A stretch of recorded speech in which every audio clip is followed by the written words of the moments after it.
Olá meus queridos, meu nome é Ronaldo Bastos e na aula de hoje vamos falar sobre democracia direta. Embora a democracia direta esteja muito associada à prática da democracia que foi exercida na antiga Atenas, os ordenamentos constitucionais contemporâneos ainda prevêem a democracia direta e em algumas regiões ela é intensamente utilizada, como na Suíça e em alguns estados norte-americanos. Na América Latina, os dois países que mais utilizam a democracia direta é o Uruguai e o Equador.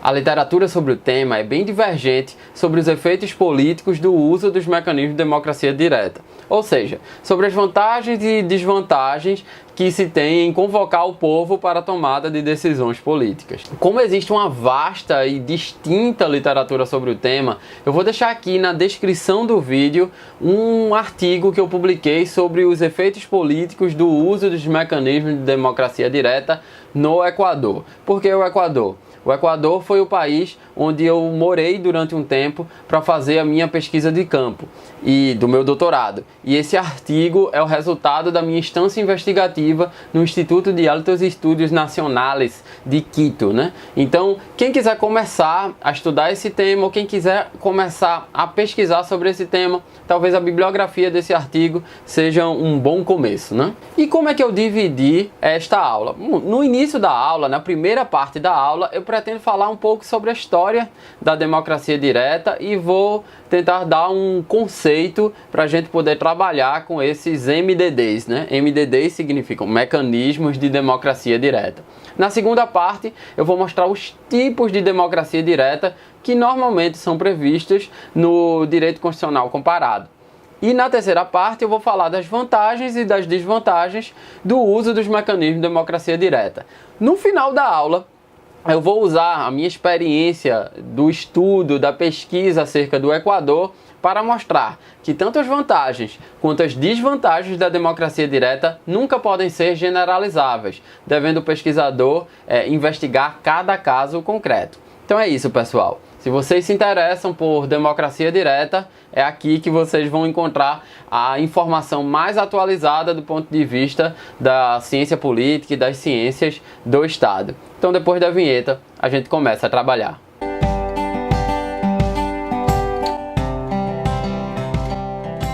Como eu disse, o principal modelo de democracia direta é identificado com a prática da democracia que era exercida lá na antiga Atenas.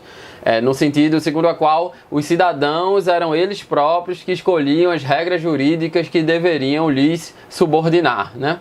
É claro que os cidadãos não abrangiam toda a população e existia uma série de limitações jurídicas que tornavam um cidadão melhor que o outro, como a quantidade de renda, o tamanho da propriedade e outros critérios similares. Mas esse fato não descaracteriza o meu argumento central. Vamos para o quadro. Como esclarece Robin Osborne num livro sobre a democracia ateniense, o que define a democracia ateniense é o fato de que os próprios cidadãos tomavam as decisões referentes à cidadania. Não havia transferência da sua titularidade e ou do seu exercício para outras pessoas. Isso se refletia no modo como os atenienses conduziam as lides judiciárias. Em Atenas, se um cidadão tivesse algum problema jurídico, era ele que, de mão própria, tinha que realizar a sua defesa. Seja com um arrazoado escrito, o que era incomum, pois os gregos valorizavam mais a oralidade do que a escrita, seja com a sustentação oral.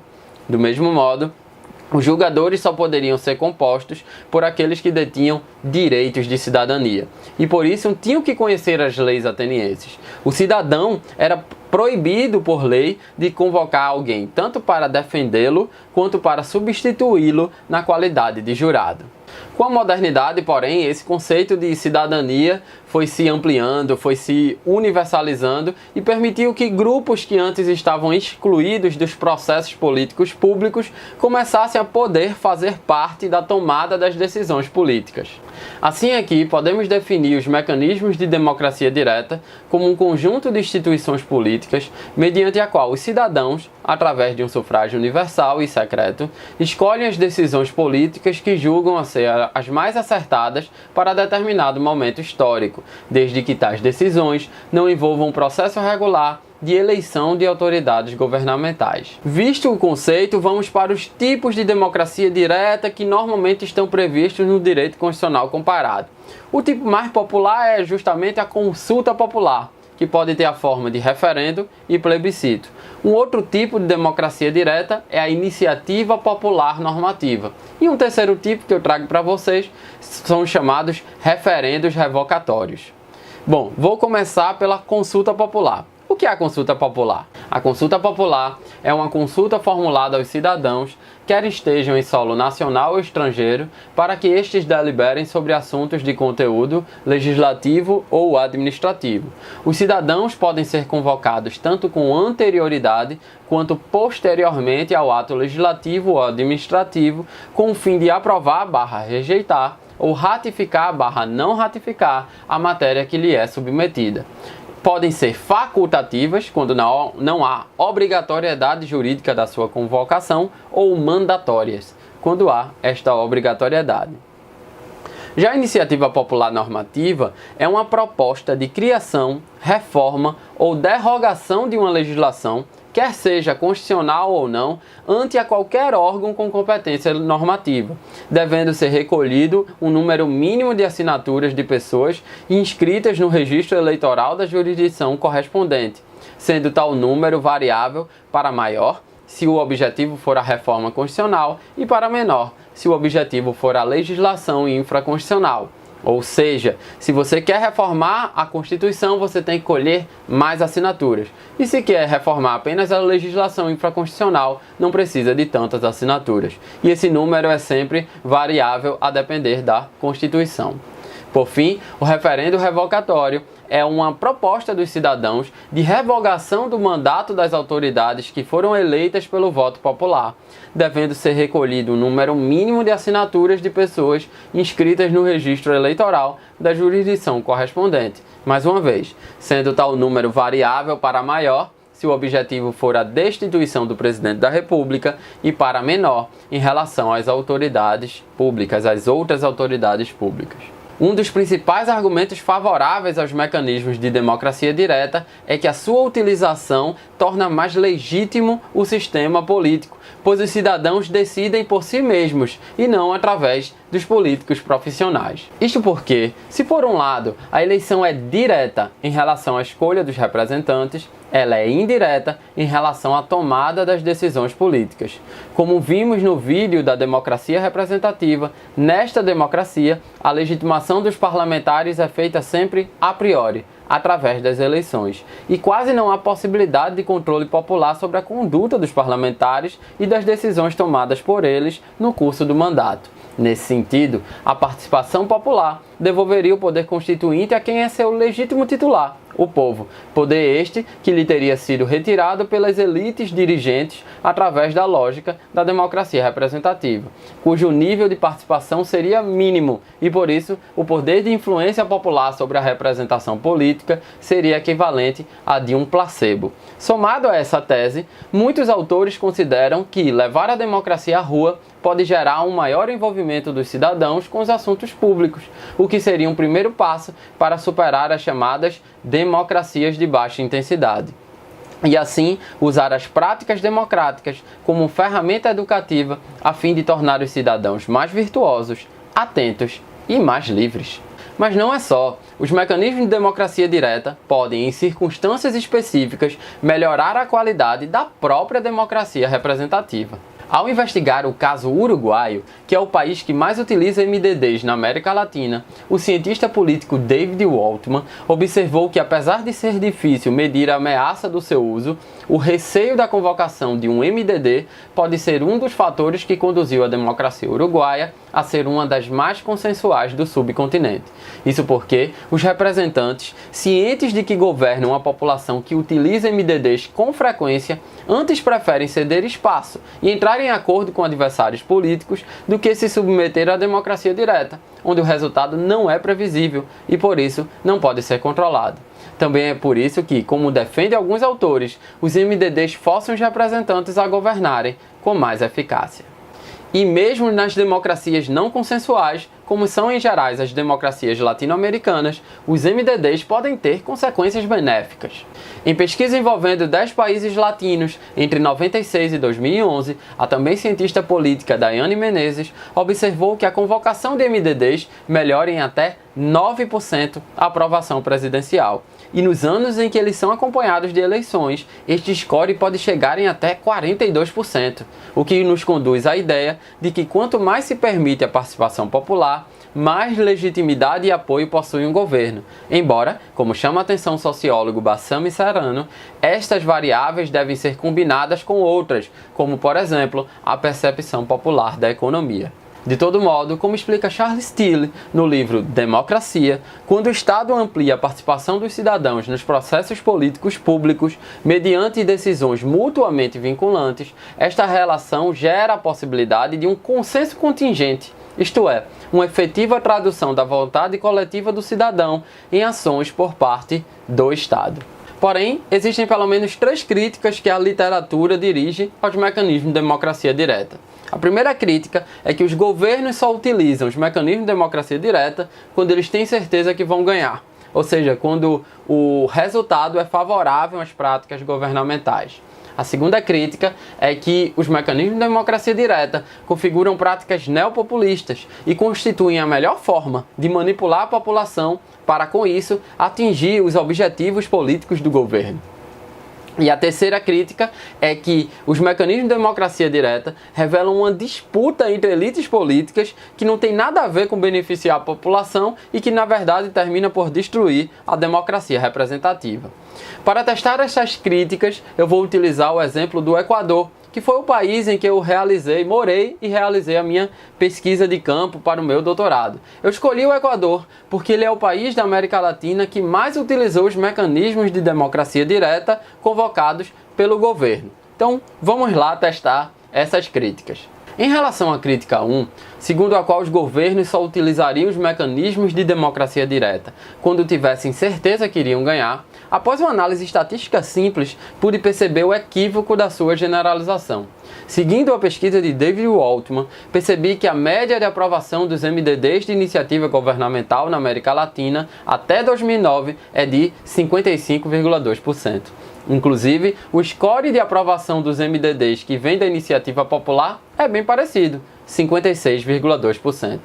A crítica fica inviabilizada porque se os governos ganham os MDDs em pouco mais da metade das vezes, o seu uso pode ser uma decisão política arriscada e não, como defende parte da literatura, uma estratégia totalmente eficiente. Agora, no Equador, a média de aprovação dos MDDs já é bem superior à média do subcontinente, chegando a 69,7%, o que em relação a esse país torna a crítica mencionada um pouco mais relevante e desse modo não pode ser desconsiderada. Contando ainda que nos últimos 10 anos de governo do Equador, que é o governo do presidente Rafael Correa, todos os mecanismos de democracia direta foram aprovados. De todo modo, não se pode considerar em ciências sociais essa crítica totalmente irrelevante, porque é preciso combinar com outros fatores, como a análise da dinâmica legislativa, cujos resultados eu posso trazer para vocês em um outro vídeo. Agora, em relação às críticas 2 e 3, segundo a qual os MDDs são formas de manipular a população para atingir somente os interesses governamentais e que, na verdade, eles são disputas entre elites políticas que só estão interessadas nos próprios privilégios, esta tese também não pode ser generalizada. Vamos para o quadro. Em primeiro lugar, os MDDs podem funcionar como votos de segunda ordem, isto é, quando os cidadãos não se preocupam com o tema em si do MDD e suas decisões estão direcionadas ao próprio governo, como se fosse uma segunda rodada das eleições, sendo contrárias ou favoráveis a eles. Por exemplo, diante de uma crise econômica em que os cidadãos considerem que o governo é culpado, eles votariam contra o MDD governamental, independentemente do conteúdo proposto na democracia direta. Nesse sentido, vários estudos identificaram que é possível que os eleitores, em algumas ocasiões, votem realmente com competência e, assim, nem sempre se deixam manipular pela publicidade governamental. No caso específico do Equador, essa crítica 2 nem sempre pode ser aplicada. Porém, para entender o meu argumento e o argumento que eu estou desenvolvendo na minha tese de doutorado, é preciso saber da distinção entre os MDDs que têm temas de interesse do Estado, ou seja, que dizem respeito ao desenho institucional, e os MDDs que têm temas de interesse da população.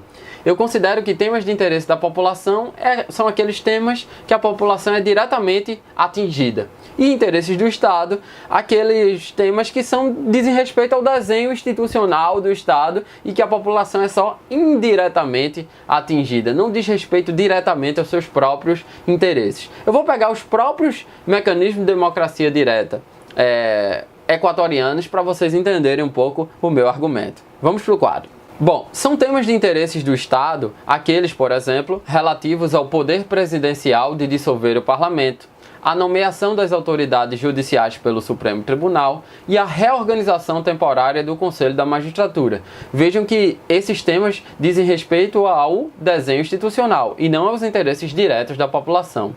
Por outro lado, são temas de interesse da população os relativos ao direito à dupla cidadania, ao direito de escolher o regime de seguridade social e à proibição de jogos de azar com fim de lucro. Vejam que todos esses temas atingem diretamente a população. Segundo o Altman, quase 2/3 dos conteúdos dos MDDs realizados na América Latina entram na categoria interesse do Estado, ou seja, desenho institucional. E no Equador, este score é ainda mais elevado, chegando a 73,5%.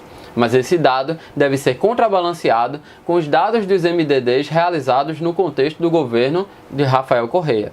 Embora todos os MDDs propostos no governo de Correa tenham sido aprovados, este gráfico mostra que há uma inversão considerável no conteúdo das demandas, pois apenas 36,3% pertencem à categoria interesse do Estado, enquanto 63,4% dizem respeito às demandas que entram na categoria de interesse da população, o que refutaria a crítica 2 que eu mencionei acima.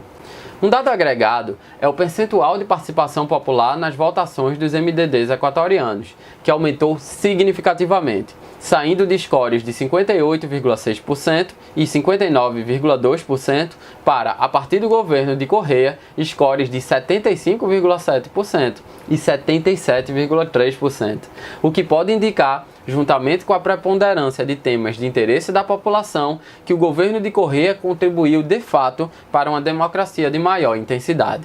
Assim, é possível sustentar que, ao contrário do que defende a literatura crítica e a crítica 3, que diz que os MDDs revelam uma disputa entre elites políticas que terminam por fragmentar ou prejudicar a democracia representativa, pode ser que os MDDs não gerem, mas sejam o resultado da crise da democracia representativa, embora essa contestação precise de pesquisas mais aprofundadas que eu possa trazer mais para frente para vocês.